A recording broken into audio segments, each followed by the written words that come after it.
हर हर महादेव दोस्तों, स्वागत है आप सभी का एक बार फिर से। मेरे देवाधिदेव महादेव आप और आपके परिवार पर अपनी कृपा दृष्टि सदा सर्वदा बनाए रखें। दोस्तों, यदि आप अपने जीवन में सुख समृद्धि चाहते हैं, धन वैभव चाहते हैं, अपने जीवन के हर क्षेत्र में सफलता पाना चाहते हैं, व्यापार में तरक्की चाहते हैं, नौकरी में प्रमोशन चाहते हैं, अपने बच्चों का भविष्य उज्जवल बनाना चाहते हैं, तो आप बिल्कुल सही चैनल पर आए हैं। यदि आप पहली बार हमारे इस चैनल पर आए हैं तो चैनल को सब्सक्राइब करके बेल आइकन जरूर दबाइएगा। दोस्तों, सावन का पवित्र महीना चल रहा है। ये महादेव का सबसे प्रिय माह होता है।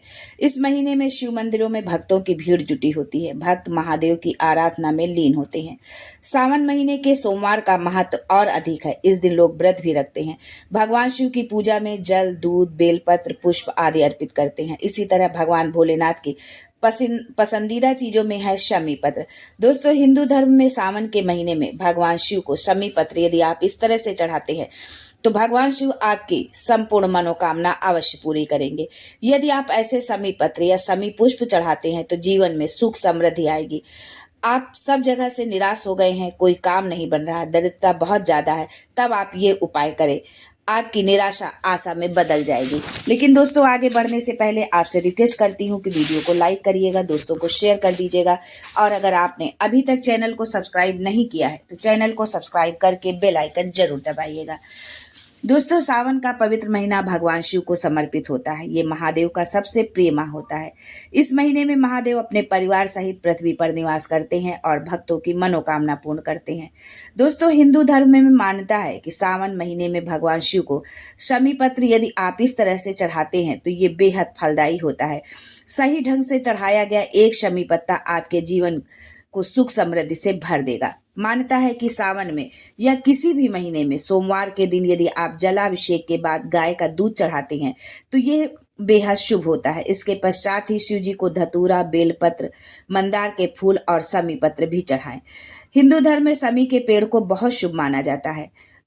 दोस्तों, गणेश पुराण के कथा के अनुसार शमी ऋषि औरव की पुत्री थी। ऋषि अपनी पुत्री से अत्यंत प्रेम करते थे। ऋषि ने अपनी पुत्री शमी का विवाह धौम्य ऋषि के पुत्र मंदार के साथ किया था। मंदार अपने गुरु ऋषि शौनक का आशीर्वाद लेने अपनी पत्नी शमी के साथ पहुंचे। रास्ते में विघ्नहर्ता गणेश जी के अनन्य भक्त ऋषि भृशुंडी का आश्रम था। मंदार व शमी ने उनके दर्शन व आशीर्वाद की प्राप्ति के लिए ऋषि भृशुंडी के आश्रम जाने का विचार किया। ऋषि भृशुंडी गणेश जी को प्रसन्न कर उन्हीं के जैसे गजमुख होने का आशीर्वाद प्राप्त किया था, जिसके कारण उनका मुख गणेश जी के समान ही था।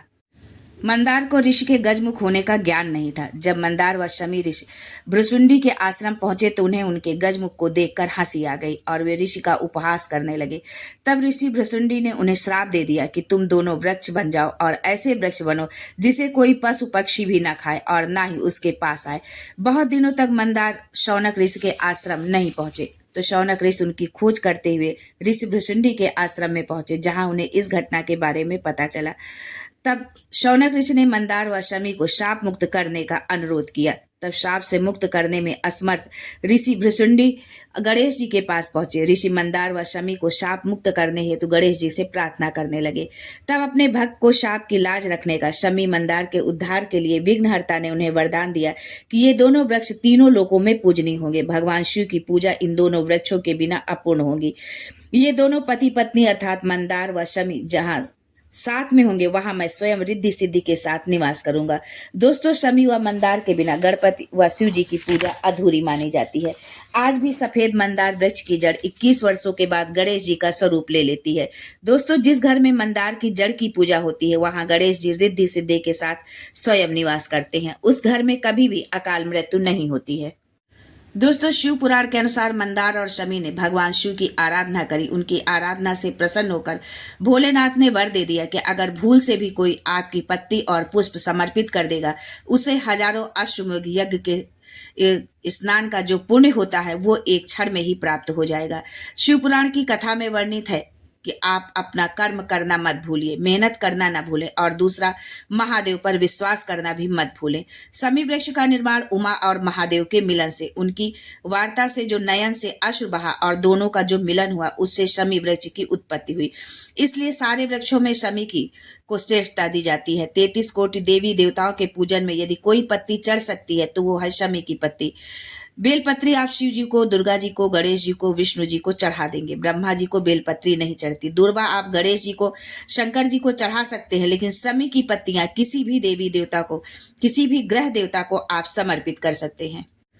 दोस्तों, रामचरितमानस में तुलसीदास ने लिखा है कि भगवान राम जब रावण को मारने के लिए लंका पर चढ़ाई करी, तब भगवान शंकर उस जगह पर नहीं दिखे। तब राम जी ने शमी के पेड़ को प्रणाम कर कहा और कि हे भोलेनाथ, मैं आपको शमी के वृक्ष में मानकर प्रणाम करके लंका पर चढ़ाई करने जा रहा हूँ।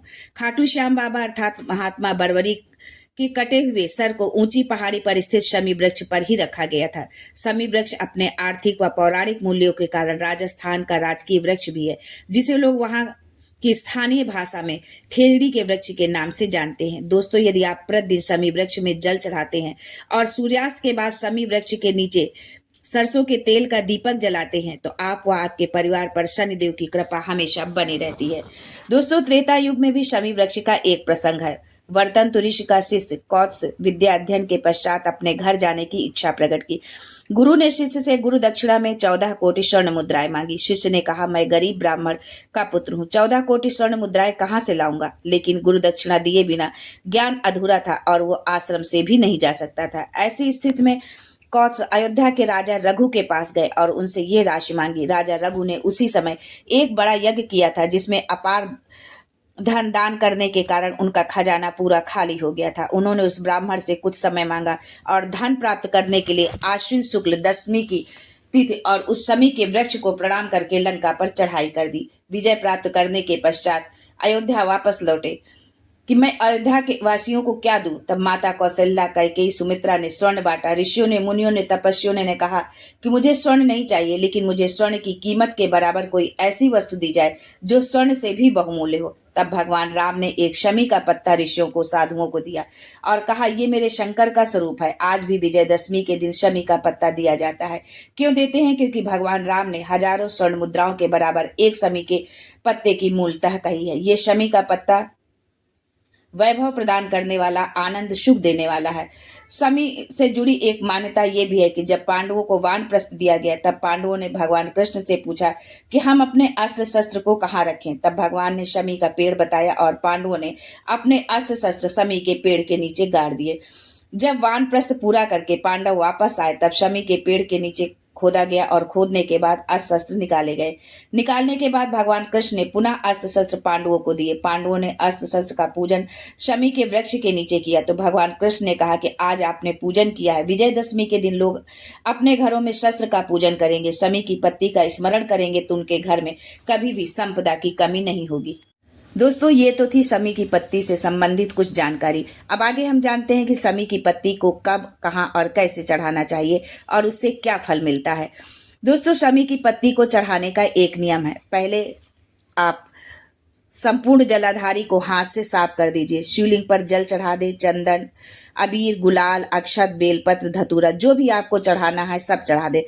संपूर्ण श्रृंगार करने के बाद शमी की पत्ती को माँ जगत जननी की जलधारी को मात्र स्पर्श करा के शिवलिंग पर आखिरी में समर्पित करें, जिससे माँ जगत जननी हमारे मन की कामना को देवाधिदेव महादेव के कानों में श्रवण करा दे। दोस्तों, जब बहुत ज्यादा मात्रा में दरिद्रता हो, बहुत कष्टमय जीवन हो, तब बेलपत्र और शमी पत्र का प्रयोग करके जरूर देखना। प्रैक्टिकल करने में क्या जाता है, बस आपकी भक्ति, आस्था और विश्वास होना चाहिए देवाधिदेव पर। भोलेनाथ किस रूप में आपकी मदद करेंगे ये तो वही जाने।